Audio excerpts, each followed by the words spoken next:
Some women are married, but it doesn't mean that because they are married, they have given consent perpetually to have sex within their marriage. The issue of consent and sexual violation is often looked at only with people who are not married or are single, but the issue of marital rape is a huge problem that is not talked about. So many women who are married are unable to share because there is this idea that married women have a chore and duty to make sure that their partner has sex.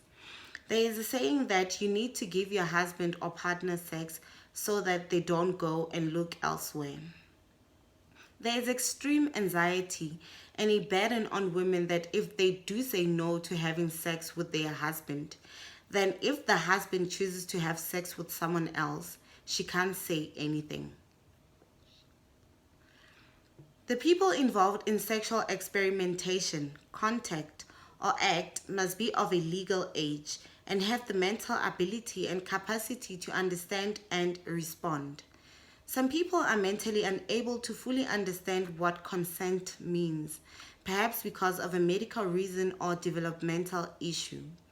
Saying that a child, a minor, has given consent is a crime. Their age limits them from having the cognitive ability to understand what it is that you want to do to them. Often people say the child or the young person said it's fine, or they didn't scream, and all say no. Consent for sexual contact consists of more than a yes or a no. It must involve the details of condom use, what kind of sexual positions you'll be doing, and what body parts are involved.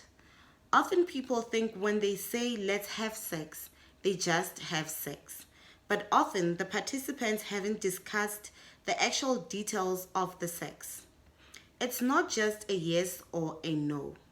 What about how do you want it? How will I know when you've had enough?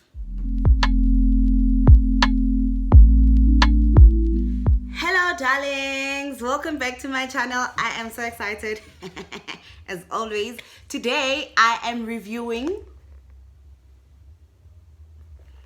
DrT, A Guide to Sexual Health and Pleasure. This is Dr. Tlaleng, guys. She is well known because she loves sexual pleasure. Don't we all love sexual pleasure? Yes, we do. Her name is Dr. Tlaleng Mofokeng.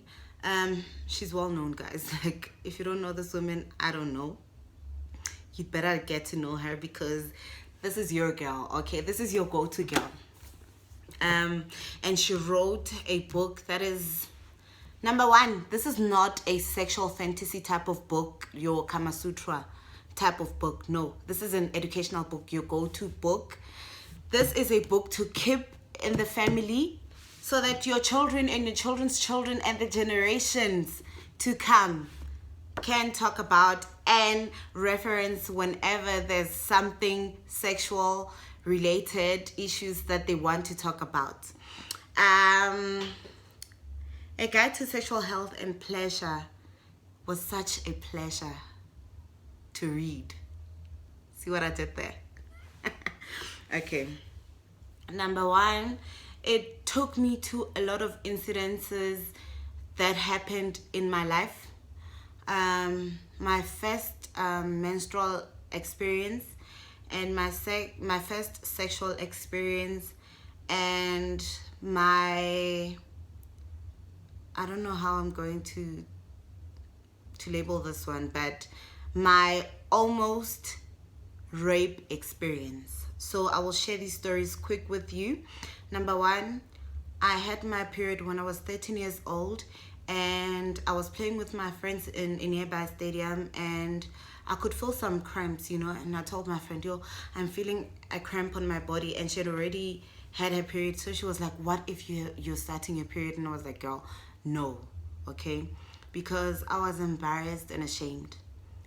We went home to check and I saw some spotting on my underwear and I panicked and I was so scared and I was so embarrassed and I padded with a toilet paper And then when I went out, you know, my friend was curious. She wanted to know if really those were my period. And I was like, no, not yet, you know. It's just stomach cramps. They'll go away. I think 2 or 3 months down the line, I had hid this thing away from my mom and my sister cousins because I was embarrassed and I didn't know how I was going to tell them about this thing. So one day we were sleeping in the dining room with my other cousins and I was sleeping on my underwear, and when I woke up, my cousin just said, look at your underwear. And when I looked at my underwear, I was like, oh why is this happening to me? There was blood on my underwear. And she was like, just go take a bath. Went to take a bath and she gave me a pad and she's like, do you know how to use it? I said yes, you know, because I didn't want her to talk me through it because of the embarrassment, and I was ashamed. I don't know why I was ashamed and I don't know why I was embarrassed, but I was. And she told my mom, who obviously was also embarrassed about the whole thing, that okay, her child had reached the stage, and possibly not talking about it ever with me made it awkward for her. So she bought pads for me and she said, please don't play with boys. I have been playing with boys all my life, and this woman is telling me not to play with boys. It was so awkward. I just said, yes, mom. But I played with boys anyways, because I know when she said don't play with boys, she meant don't have sex with boys, okay? Because you'll fall pregnant, wara wara. But she didn't go into detail. She just said don't play with boys. So it was so awkward, and looking back, I feel like, you know, my mom could have said something nicer or something better, like, I don't know, whatever. But I vowed that whenever I have a girl child, I am going to take her through these stages of life and tell her there's nothing to be ashamed of or embarrassed about, because this is natural. This is you transitioning from being a girl to a woman, and it is something to be excited about and embrace instead of be embarrassed about. So yeah, that's one story. The second one, guys, I know a lot of us almost experience sexual harassment. Some unfortunately get raped by their cousins, uncles, friends, whoever rapes them, okay?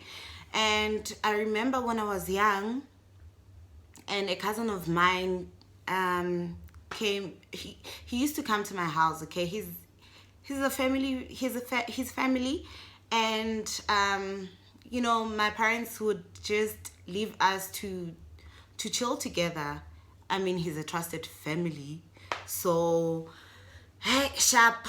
I was young, like my father was still alive, so I could have been 7, 8, because he died when I was 9.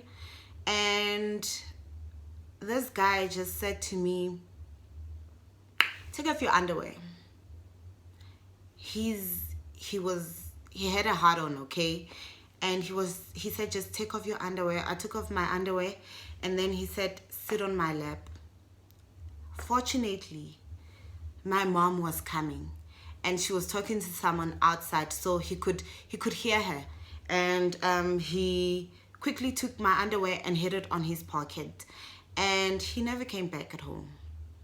Maybe because he thought I would tell on him, and I didn't. And most of my family members are going to hear about the story for the first time. So yeah, we suffer a lot of sexual violations in our lives, and people think they have the right into having sex with us, which is what she's touching on. There's a topic about consent. If you don't want to have sex with anyone, whether your husband, whether your boyfriend, anyone, you must say no. if they rape you, you have to report it immediately. This is serious and it happens on a daily basis. People get raped all the time, and fortunately some of us survive these things. But if my mom hadn't come at that time, I would have been raped, and I would probably kept quiet about it. So yeah, that's my second story. The third one, on a lighter note, is my first sexual experience.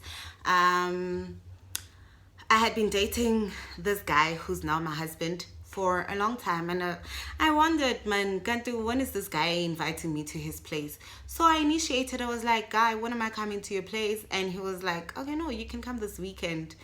And so with excitement, I prepared everything, underwear and all, and new pajamas, and I went to his place.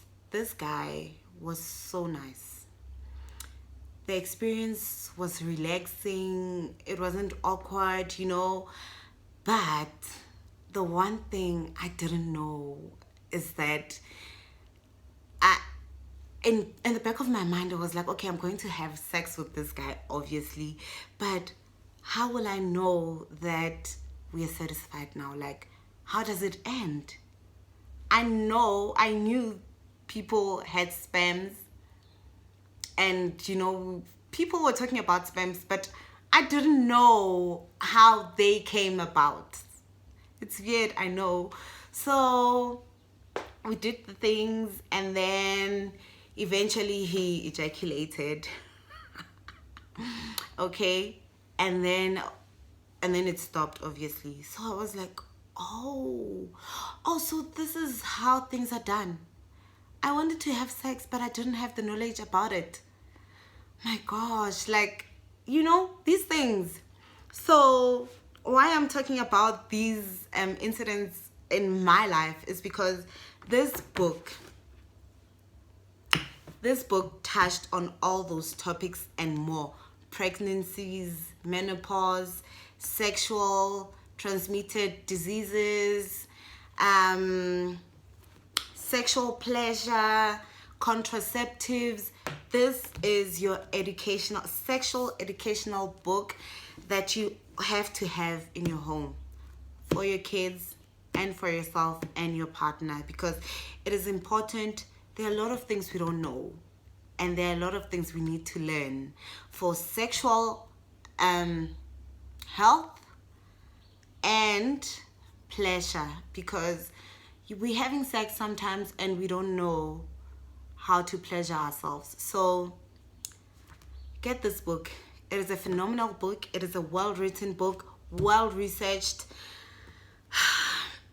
I can go on and on about this book because it is such a good book. Okay, I know soon I'm going to have my son reading this because he asks a lot of questions now, but he's 8, so like she said in the book, you don't have to wait for a child to be a teenager to introduce them to certain topics. So it helps to initiate those things. And her mom, because of her mom, she was open. So as mothers, you can also be open to your children about sex and sexual health. There's nothing to be embarrassed about, guys. Like,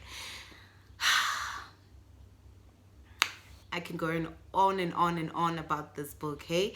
It is so beautiful. It is so educating. I've learned a lot, and I want to read it again because I realized there are a lot of things that I need to still read and research about, because you never stop learning. So I'm going to give this book a 5 out of 5 because it is that good. Get yourself this book, because this book was written by a professional medical doctor who became a sex doctor because of the demand in sexual knowledge and sexual awareness in our community. A lot of us are ignorant. A lot of us are shy. A lot of us don't know. A lot of us still has a lot to learn about sexuality and sex. And this book is your friend. This is your sex Bible, okay? This is a book to initiate conversations in your relationships. If you're shy and there's something you really want to talk about, like sexual fantasy, for example, there's a topic about sexual fantasy in this book. Open that page, read it out loud to your partner, and you'll see the conversation will just start flowing, just like I do with my partner. I read it out loud and I'll hear him comment on these topics. So I know it'll work. So that's how we start these conversations. We don't have to be ashamed at all about our sexuality. This is something we should embrace and be proud of and own it. If you can say my ear is itchy, then don't be embarrassed to say my penis or my vulva is itchy, because it is a part of you. It is your body. Okay? Own it. Take ownership of your life and of your body. And no means no, people. No means no.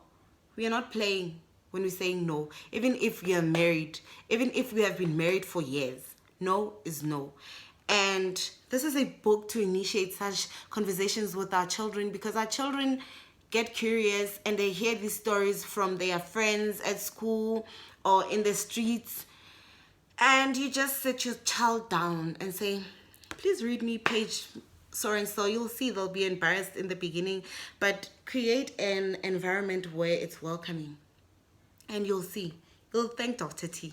You'll find her Twitter handle and send her a personal message to thank her, because I'm going to send a personal message because this book was that good, okay? Get yourself this book, learn, educate others, keep this book for your friends, your family, everyone, because this is what you have to have in your house and schools.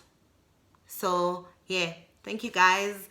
Please like, comment, subscribe, and yeah, let's keep this conversation going. Thank you. Bye.